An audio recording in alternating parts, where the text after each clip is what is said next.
Hello student, ફરી એકવાર સ્વાગત છે આપણા ચેપ્ટરની અંદર. આપણે જોઈ રહ્યા છીએ રાસાયણિક પ્રક્રિયા અને સમીકરણ. બહુ બધા સેશનમાં આપણે 1 by 1 સ્ટેપ બાય સ્ટેપ શીખતા આવ્યા છીએ અને એ લાસ્ટ પોર્શન આપણો કન્ટિન્યુ કરીએ. એટલે કે આપણે જોઈ રહ્યા છીએ રાસાયણિક પ્રક્રિયાઓના પ્રકાર વિશે, જેમાં અલગ અલગ આપણે બહુ બધી પ્રક્રિયાઓ શીખા. આજના સેશન દરમિયાન આપણે જોઈશું અલગ અલગ 3 પ્રક્રિયા વિશે. નંબર 1 શરૂઆત જ કરીએ સીધી. તો કદાચ આપણે અલગ અલગ કઈ પ્રક્રિયા સમજી ગયા છે તેને ખાલી નામ દ્વારા યાદ કરું તો આપણે વિસ્થાપન પ્રક્રિયા સમજી ગયા છે, વિઘટન પ્રક્રિયા સમજી ગયા છે, દ્વિવિસ્થાપન સમજી ગયા છે, સંયોજન પ્રક્રિયા સમજી ગયા છે. આવી 4 અલગ અલગ પ્રકારની પ્રક્રિયા સમજી ગયા છે. તો આજના સેશનમાં ફક્ત ને ફક્ત ઓક્સિડેશન અને રિડક્શન, ઓક્સિડેશન અને રિડક્શન પ્રક્રિયા વિશે સમજવાનું છે. પ્રક્રિયા જ્યારે ઓક્સિડેશન રિડક્શનનું નામ પડે છે તો સ્વાભાવિક છે કે તે એકબીજા સાથે સંકળાયેલી પ્રક્રિયા છે. કદાચ આપણે જાણીએ છીએ તે મુજબ વિસ્થાપન અને દ્વિવિસ્થાપન જેમ હતું ને તેમાં થોડુંક ફેરફાર સાથે આ એકબીજા સાથે સંકળાયેલી પ્રક્રિયાઓ છે. તો 1 by 1 સમજતા જઈએ ઓક્સિડેશન અને રિડક્શનને. ચાલો શરૂઆત કરીએ ઓક્સિડેશનથી. નંબર 1 ઓક્સિડેશન પ્રક્રિયા. ચાલો તો ઓક્સિડેશન પ્રક્રિયા કોને કહેવાય એ સમજીએ. તો વિદ્યાર્થી મિત્રો, જ્યારે પણ તમારી પાસે પ્રક્રિયા હોય એ પ્રક્રિયા દરમિયાન યોગ્ય પ્રક્રિયકમાં હાઇડ્રોજન અને ઓક્સિજનની માત્રાને ધ્યાનમાં લઈને અથવા તો હાઇડ્રોજન અને ઓક્સિજનની સાપેક્ષમાં ઓક્સિડેશન અને રિડક્શનની વ્યાખ્યા અત્યારે આપણે આપવાની છે. એક નાની બાબત ક્લિયર કરી દઉં છું કે જેમ જેમ તમે આગલા ધોરણ તરફ જશો તેમ તેમ આ ઓક્સિડેશન અથવા તો રિડક્શનનો કોન્સેપ્ટ બદલાતો રહ્યો છે. કેમ કે અલગ અલગ વૈજ્ઞાનિકોના જ્યારે શેડ્યુલ આપણે જોવા જઈએ તો શરૂઆતમાં જ્યારે જોવામાં આવ્યો તો પહેલો કોન્સેપ્ટ જે છે જે આજે આપણે ભણવાના છે તે બહાર પડ્યો. ત્યારબાદ તેના કોન્સેપ્ટમાં થોડોક સુધારા વધારો થયો, કંઈક અલગ રીતે એક ચોક્કસ કોન્સેપ્ટને સાથે તે ધોરણ 11ની અંદર તમે શીખવાના છો. એમ ડેફિનેટલી આપણે કહી શકીએ છીએ કે 3 થી 4 જેટલી વ્યાખ્યાઓ ઓક્સિડેશન અને રિડક્શન માટે આપવામાં આવેલી છે. પરંતુ આપણે ફક્ત ને ફક્ત હાઇડ્રોજન અને ઓક્સિજનની સાપેક્ષ રીતે જે પણ વ્યાખ્યા મળે છે તે આજે આપણે જોવાની છે. તો વિદ્યાર્થી મિત્રો, પહેલાં તો ડેફિનેશન સમજીએ, વ્યાખ્યા સમજીએ કે વ્યાખ્યા શું કહેવા માગે છે. તો લખી શકાય કે જે રાસાયણિક પ્રક્રિયા દરમિયાન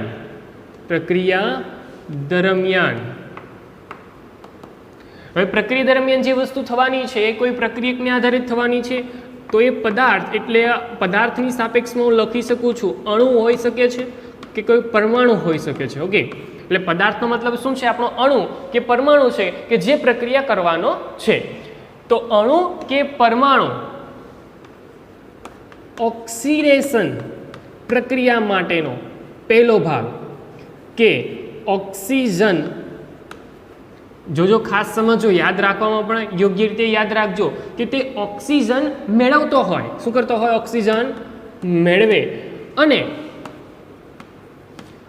હાઇડ્રોજન ગુમાવે. શું કરી રહ્યો છે? ક્યાં તો તે ઓક્સિજન મેળવશે અને ક્યાં તો તે હાઇડ્રોજન ગુમાવશે. એક વસ્તુ ક્લિયર કે ઓક્સિજન અને હાઇડ્રોજનની સાપેક્ષમાં ગુમાવવાની અથવા તો મેળવવાની પ્રકૃતિ તમને દર્શાવેલી છે. તો યાદ રાખવામાં પણ એક સરળતા રહે તે માટે આપણે યોગ્ય કામકાજ કરીશું. એટલે લખ્યું છે કે ઓક્સિજન મેળવે છે અને હાઇડ્રોજન ગુમાવે છે તો તેને આપણે શું નામ આપ્યું છે? ઓક્સિડેશન પ્રક્રિયા. શું નામ આપ્યું છે આપણે? ઓક્સિડેશન પ્રક્રિયા. વિદ્યાર્થી મિત્રો, અહીં ઓક્સિડેશન પ્રક્રિયાના અમુક એક્ઝામ્પલો તમારી સાપેક્ષ રજૂ કરું કે જેને કારણે તમે સરળતાથી તેને સમજી શકો. ચાલો તો થોડાક એક્ઝામ્પલ, જેમ કે તમારી પાસે કાર્બન છે એ યોગ્ય રીતે દહન થાય છે. શું થાય છે? દહન. આ એક્ઝામ્પલ મેં પહેલી વાર નથી લખ્યું કેમ કે આગળ પણ મેં તમને કોઈને કોઈ એક્ઝામ્પલ દ્વારા સંકળાઈને આ વસ્તુ બતાવેલી છે. દહન પ્રક્રિયા દરમિયાન આ વસ્તુ મેં વાત કરી છે કે કોઈની પણ ઓક્સિજન સાથેની રિએક્શન એટલે કે દહન રિએક્શન હોય. ઓકે ને?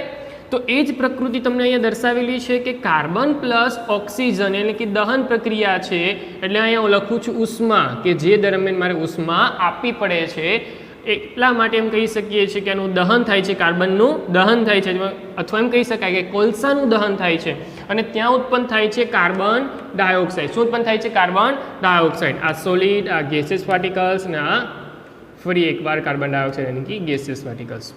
પ્રક્રિયા જોવા જાઓ તો તમારી પાસે આ કાર્બન સરળતાથી ઓક્સિજનને મેળવે છે, એટલે હું લખીશ કે ઓક્સિજન મેળવે છે. અને ઓક્સિજન મેળવે તો આપણે શું કહીએ છીએ તેને? ઓક્સિડેશન પ્રક્રિયા. શું કહીએ છીએ તેને? ઓક્સિડેશન પ્રક્રિયા. એનું ટૂંકમાં આવી રીતે લખીશ, ઓક્સિડેશન. ક્લિયર?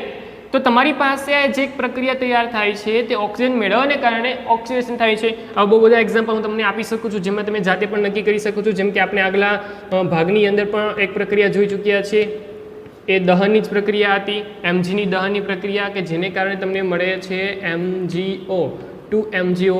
આ સોલિડ ફોર્મની અંદર હતા, આ પણ તમને સોલિડ મળતું હતું, આ ગેસિયસ પાર્ટિકલ્સ જ્યારે થતું અને ઉષ્મા જ્યારે તમને આપતા.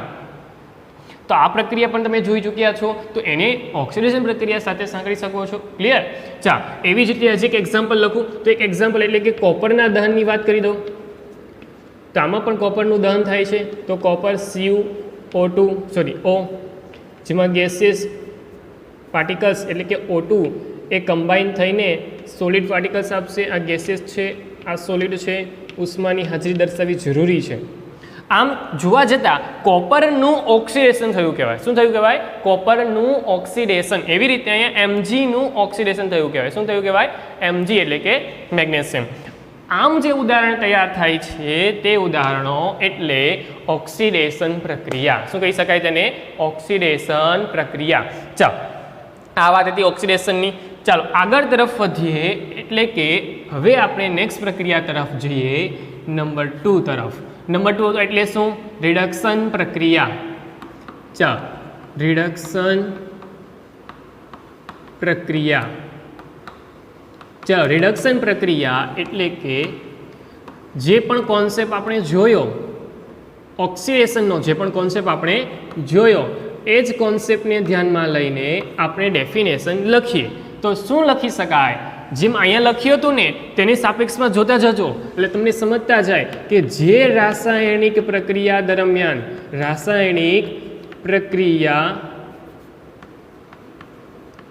દરમિયાન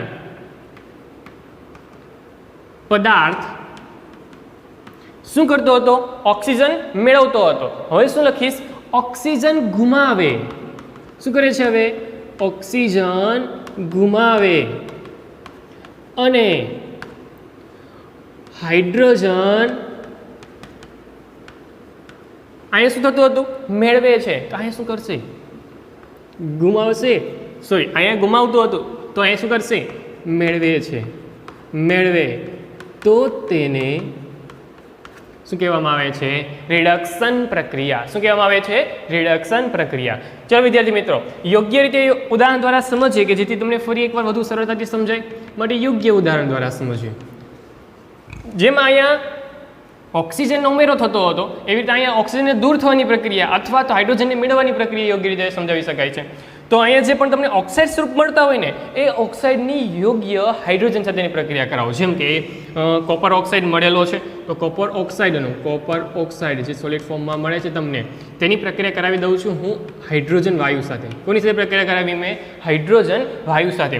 હાઇડ્રોજન વાયુ સાથે પ્રક્રિયા કરે ને તો આ હાઇડ્રોજન છે ને એ સરળતાથી ઓક્સિજન મેળવી લેશે અને બની જશે સરળતાથી H2O ગેસિયસ પાર્ટિકલ્સ જેવા, અને અહીંયા વધે ફક્ત ને ફક્ત કોપર. શું વધે છે? ફક્ત ને ફક્ત કોપર વધે છે. વિદ્યાર્થી મિત્રો, આ વસ્તુ કદાચ તમને દર્શાવે છે કે અહીંયા ઓક્સિજન હતું, અહીંયા ઓક્સિજન નીકળી ગયો છે. ધેટ મીન્સ કે હું દર્શાવવા માગું છું કે તમારી પાસે કોપરમાં રહેલો, મતલબ કોપર ઓક્સાઇડમાં રહેલો ઓક્સિજન ગુમાવે છે. શું કરે છે? ઓક્સિજન ગુમાવે છે. એટલા માટે તેને રિડક્શન કહેવાય. એને હું ટૂંકમાં આવી રીતે લખું છું REDN સાથે. ક્લિયર? તમે ઓક્સિડેશન અને રિડક્શનની ડેફિનેશન વાઇઝ કદાચ પ્રકૃતિ તમને સમજાવી શક્યા છો ને એ કદાચ તમારા માટે તૈયાર થાય છે, પરંતુ આવા જેવા એક્ઝામ્પલ તમને હું દર્શાવું કે જેથી વધુ તમને સરળતાથી સમજ પડે. તો હું લખું કાર્બન ડાયોક્સાઇડ, જે આપણે હમણાં ઉત્પન્ન કરેલો છે. કાર્બન ડાયોક્સાઇડ સરળતાથી પ્રક્રિયા કરશે H2 સાથે. કાર્બન ડાયોક્સાઇડ પણ વાયુ સ્વરૂપમાં છે અને હાઇડ્રોજન પણ વાયુ સ્વરૂપમાં છે, અને સરળતાથી તમે જાણો છો તે મુજબ તમારી પાસે રહેલો આ હાઇડ્રોજન એ ઓક્સિજન સાથે પ્રક્રિયા કરશે એટલે H2O રિલીઝ થઈ ગયું અને વધ્યું કોણ? કાર્બન, જે સોલિડ પાર્ટિકલ્સ છે. તો યોગ્ય રીતે તમારી પાસે જે પ્રક્રિયા થાય છે, પ્રક્રિયા તૈયાર છે, જેમાં દર્શાવાય છે કે તમારી પાસે કાર્બન ડાયોક્સાઇડ નીકળીને કાર્બનમાં રૂપાંતર પામે છે. એવી જ રીતે આગળ વિચારીએ તો MgO લઈ લો. MgO જે સોલિડ ફોર્મની અંદર છે, હાઇડ્રોજન ગેસિયસ પાર્ટિકલ્સ પ્રક્રિયા કરશે. મેં વાત કરી તે મુજબ H2O દૂર. H2O જે છે તે ગેસિયસ પાર્ટિકલ્સ જેવું હોવાને કારણે તે વાતાવરણમાં છૂટું પડી જશે અને તેમાં વધી જશે, એટલે કે રહેશે ફક્ત ને ફક્ત Mg. ફરી એકવાર જોઈ શકાય છે કે MgO જે છે, મતલબમાં મેગ્નેશિયમ ઓક્સાઇડ જે છે એ સરળતાથી Mgમાં રૂપાંતર પામે છે. તમ ક્લિયર વસ્તુ એ જ છે કે તમારી પાસે પ્રક્રિયા દરમિયાન એ યોગ્ય પ્રકૃતિ તમને જોવા મળે છે, અને એ યોગ્ય પ્રકૃતિ એટલે શું? તો ક્લિયર શબ્દમાં કહી શકાય કે ઓક્સિડેશન એટલે ઓક્સિજન મેળવવાની ક્રિયાવિધિ અને હાઇડ્રોજન ગુમાવવાની ક્રિયાવિધિ. એક વસ્તુ ક્લિયર કરી દઉં છું, બેમાંથી કોઈ એક પ્રકૃતિ થતી હોય તો પણ પ્રક્રિયા કહેવાય છે. જરૂરી નથી કે બંને પ્રક્રિયા એક સાથે થવી જોઈએ, ના, એવું કોઈ કમ્પલસરી વિધાન નથી. અને એવી જ રિડક્શનમાં શું હોવું જોઈએ તો કે ઓક્સિજન ગુમાવે અને હાઇડ્રોજન મેળવે. ક્લિયર? તો તેને શું કહીશું આપણે? રિડક્શન પ્રક્રિયા. પરંતુ જ્યારે પણ આ બંને પ્રક્રિયા કોઈ એક જ સમીકરણમાં જોવા મળે, કોઈ એક જ પ્રક્રિયામાં જોવા મળે, તેને કંઈક અલગ નામ આપ્યું છે, અને એ અલગ નામ એટલે કે પ્રક્રિયા આની જ અંદર હું સમાવેશ આપું છું, અને એ પ્રક્રિયા એટલે કે રેડોક્સ પ્રક્રિયા.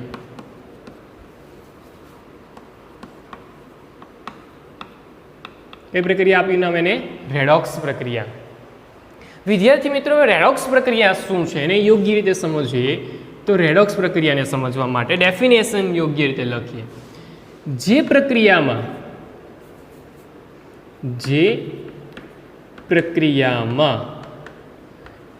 એક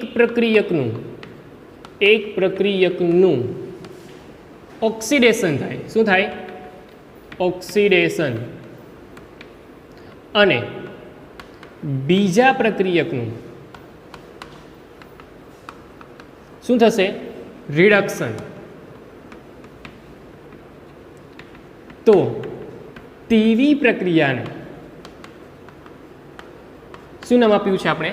રેડોક્સ પ્રક્રિયા. ધેટ મીન્સ કે તમારી પાસે એવી પ્રક્રિયા છે કે જે પ્રક્રિયા દરમિયાન ઓક્સિડેશન પ્રક્રિયા પણ થવાની છે, રિડક્શન પ્રક્રિયા પણ થવાની છે. ધેટ મીન્સ કે બંને પ્રક્રિયા થવાની છે, અને એવી પ્રક્રિયા જે જોવા મળે તેને કહેવામાં આવે છે રેડોક્સ પ્રક્રિયા. કેવું નામ આપ્યું છે આપણે? રેડોક્સ પ્રક્રિયા. ચલો યોગ્ય એક્ઝામ્પલ દ્વારા તેને સમજવાની ટ્રાય કરીએ. ચલો પ્રક્રિયા જેમ કે લીધી હતી તે જ પ્રક્રિયા લઈ લો. હવે પાછી તમે કન્ફ્યુઝ ન થતા કે સરે લીધેલી પ્રક્રિયા એકવાર તમે રિડક્શન નામ આપ્યું અને એકવાર તમે રેડોક્સ નામ આપો છો સર, તો એ થાય છે શું? યોગ્ય રીતે સમજાવું, ખાસ કાળજીપૂર્વક સમજો. આ પ્રક્રિયામાં જે વસ્તુ આપણે લીધી હતી તે જ ફરી એકવાર મેં રિડક્શનમાં લીધેલી જ પ્રક્રિયા ફરી એકવાર સમજાવું છું. અહીં એક વસ્તુ ક્લિયર એ સમજો કે તમારી પાસે જે પણ કોપર ઓક્સાઇડ જે છે તે કોપરમાં રૂપાંતર પામે છે. ધેટ મીન્સ કે કોપર ઓક્સાઇડનું રિડક્શન થયું કહેવાય. ખાસ કરીને શબ્દને સાંભળજો, હું એમ નથી કહેતો કે કોપરનું રિડક્શન થયું, હું એમ જ બોલું છું કે કોપર ઓક્સાઇડનું રિડક્શન થાય છે. હું અહીં એમ બોલતો હતો કે કાર્બનનું ઓક્સિડેશન થાય છે. બધી રીતે બોલી શકાય છે, પણ એ પ્રકૃતિને ધ્યાનમાં લઈને, જેમ કે Mg છે MgOમાં રૂપાંતર પામે છે, MgO બનવાને કારણે ઓક્સિજન મેળવ્યો કહેવાય, તો Mgનું શું થયું કહેવાય? ઓક્સિડેશન થયું કહેવાય. એવી રીતે કોપરનું શું થયું કહેવાય? ઓક્સિડેશન થયું કહેવાય. એવી રીતે અહીંયા કાર્બન ડાયોક્સાઇડનું રિડક્શન થયું કહેવાય, અને એવી જ રીતે મેગ્નેશિયમ ઓક્સાઇડનું રિડક્શન થયું કહેવાય. પણ આપણે બીજો પ્રક્રિયક જોયો તો ક્યારે પણ બીજો પ્રક્રિયક જોયો નથી, ફક્ત એક પ્રક્રિયક વિશે જ વાત કરી છે. તો જરૂરી હોઈ શકે છે કે એક જ પ્રક્રિયાની અંદર બંને પ્રક્રિયા સાથે સમાવેશ પામે. જેને આપણે નામ આપ્યું છે રેડોક્સ પ્રક્રિયા. જેમ કે એક પ્રક્રિયા મેં લખી છે, તમારી પાસે CuO છે, એ CuO માંથી બને છે Cu. ધેટ મીન્સ કે તમારી પાસે રહેલો કોપર એ ઓક્સિજનને ગુમાવી દે છે. ઓક્સિજન ગુમાવે, ઓક્સિજન ગુમાવે. ચલો જણાવો તો મને, ઓક્સિજન ગુમાવે તો શું થયું? ઓક્સિજન ગુમાવે તો શું થયું? શું થયું? રિડક્શન. તો તેને કહી શકાય છે રિડક્શન પ્રક્રિયા. શું નામ આપ્યું છે તેને? રિડક્શન પ્રક્રિયા. અને એવી જ રીતે તમારી પાસે હાઇડ્રોજન છે, એ હાઇડ્રોજનની પ્રકૃતિ જુઓ જરા મને, જણાવો. તો એ કદાચ જોતા જ સમજ પડી જાય છે કે તમારી પાસે રહેલો હાઇડ્રોજન એ ઓક્સિજનને મેળવે છે. એટલે સરળતાથી હું કહું છું તે મુજબ તમારી પાસે અહીંયા ઓક્સિજનનો ઉમેરો થાય છે, મતલબમાં ઓક્સિજન મેળવે છે. અને ઓક્સિજન મેળવતી હોય પ્રક્રિયાને શું કહેવામાં આવે છે? ઓક્સિડેશન. તો આમ એક જ પ્રક્રિયા દરમિયાન રિડક્શન પણ થાય છે, ઓક્સિડેશન પણ થાય છે, કે જેને યોગ્ય રીતે સમજી શકાય કે એક જ પ્રક્રિયા દરમિયાન એક પ્રક્રિયકનું ઓક્સિડેશન થતું હોય અને એક પ્રક્રિયકનું રિડક્શન થતું હોય તો આખી પ્રક્રિયા જેવી તૈયાર થાય છે તેને નામ આપ્યું છે રેડોક્સ પ્રક્રિયા. શું નામ આપ્યું છે આપણે? રેડોક્સ પ્રક્રિયા. આવા બહુ બધા એક્ઝામ્પલો જે તમે ઉપાડ્યા છે તે કદાચ એ જ એક્ઝામ્પલોના ભાગ સ્વરૂપે અમે રેડોક્સ પ્રક્રિયામાં સમજાવી શકાય છે. હું એ જ પ્રક્રિયાને ખાસ કાળજીપૂર્વક સમજાવું છું, જોતા જજો. ચાલો, તમારી પાસે કાર્બન ડાયોક્સાઇડ છે. કાર્બન ડાયોક્સાઇડનો એક્ઝામ્પલ પણ આ જે લખું છું અને દર્શાવેલું છે તમે રિડક્શન પ્રક્રિયામાં પણ લખી શકો છો અને રેડોક્સ પ્રક્રિયામાં પણ લખી શકો છો. પણ મેન્શન કરી દેવાનું, વિધાન સાથે લખી દેવાનું કે જે અહીંયા પ્રકૃતિ આપી છે એ કાર્બન ડાયોક્સાઇડની કાર્બનમાં રૂપાંતર થવાને કારણે એ રિડક્શન પ્રક્રિયા છે. પરંતુ જ્યારે રેડોક્સ પ્રક્રિયામાં જ્યારે લખો ને પ્રક્રિયા, તો યોગ્ય રીતે લખાણ સાથે લખી દેવાનું કે કોપર ઓક્સાઇડનું કોપરમાં જવાને કારણે રિડક્શન છે, H2 એટલે કે હાઇડ્રોજન વાયુનું H2માં રૂપાંતર પામવાને કારણે તે ઓક્સિડેશન છે. અને આમ પ્રક્રિયા ભેગી મળીને રેડોક્સ પ્રક્રિયા બનાવે છે. તો એ લખી શકાય. જો તમારી પાસે કાર્બન ડાયોક્સાઇડ છે, એ કેમાં રૂપાંતર પામે છે? કાર્બનમાં. જો કાર્બન ડાયોક્સાઇડ કાર્બનમાં રૂપાંતર પામે મતલબમાં ઓક્સિજન ગુમાવે છે, ઓક્સિજન ગુમાવે તો તેને શું નામ આપ્યું છે આપણે? રેડોક્સ પ્રક્રિયામાંની રિડક્શન પ્રક્રિયા. અને એવી જ રીતે હાઇડ્રોજન પ્રક્રિયામાં રહેલો ઓક્સિજન મેળવે છે એટલા માટે તેને કહી દઈશું આપણે રિડક્શન પ્રક્રિયા. એવી જ રીતે તમને આમાં પણ જોવા મળે છે. જેમ આમાં જોવા મળ્યું તેમ આમાં પણ તમને જોવા મળે છે યોગ્ય રીતે. સમજાયું? તો કદાચ આ પ્રક્રિયા એટલે કે આપણા પ્રક્રિયાઓના પ્રકારમાં છેલ્લી બે પ્રક્રિયા હતી એટલે કે ઓક્સિડેશન અને રિડક્શન. ફરી એકવાર વિદ્યાર્થી મિત્રો ખાસ નમ્ર વિનંતી સાથે આ વસ્તુ તમને જણાવું છું, જેમ જેમ તમે આગલા ધોરણમાં જાઓ છો તેમ મુજબ આ ડેફિનેશનો ઓક્સિડેશન અને રિડક્શનની બદલાતી જાય છે, કેમ કે અલગ અલગ વૈજ્ઞાનિકો દ્વારા અલગ અલગ કોન્સેપ્ટ આપવામાં આવ્યો હતો કે જેમાં આનો પણ સમાવેશ થાય છે. માટે ઓક્સિડેશન રિડક્શનની જે પણ પ્રકૃતિ યોગ્ય રીતે બદલાવાની છે. પરંતુ આ જે કોન્સેપ્ટ છે યોગ્ય રીતે આપણા ધોરણ મુજબ અથવા એમ કહી શકાય ધોરણ 10 મુજબ આપણે યાદ રાખવાનો છે. ખાસ કરીને ઓક્સિજન અને હાઇડ્રોજનની જે પણ પ્રકૃતિ છે એ અલગ અલગ પ્રકૃતિ કઈ રીતે તૈયાર થાય છે તે આપણે યાદ રાખવી પડશે કે જેથી તમે સરળતાથી ઓક્સિજન અને રિડક્શનને સમજી શકો છો. આ બહુ બધા એક્ઝામ્પલ આપણે જોઈ ચૂક્યા છે. જેમ કે આપણે એક એક્ઝામ્પલ પ્રક્રિયાને સંતુલિત કરવાની બાબતમાં સમજ્યા હતા. એટલે કે પ્રક્રિયા સંતુલિત કરવાનો જે મુખ્ય આધાર રૂપ આપણે સમીકરણ સમજ્યા હતા સ્ટેપ બાય સ્ટેપ વાળું, તે આયન વાળું સમીકરણ.